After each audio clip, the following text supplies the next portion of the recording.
थले हो यार जल्दी थले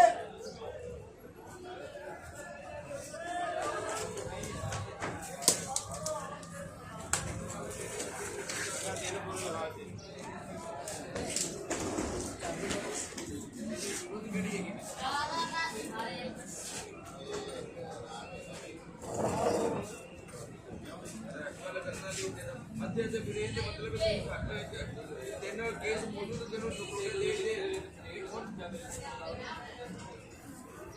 यार उनका भाई बंदे से बड़ा रहे साजे काफी फटा काट बाहर फटा काट के लगी किन्नू बुलाया है ओ करा के भगाई आ जाओ शुरू कराओ साजी करिए शुरू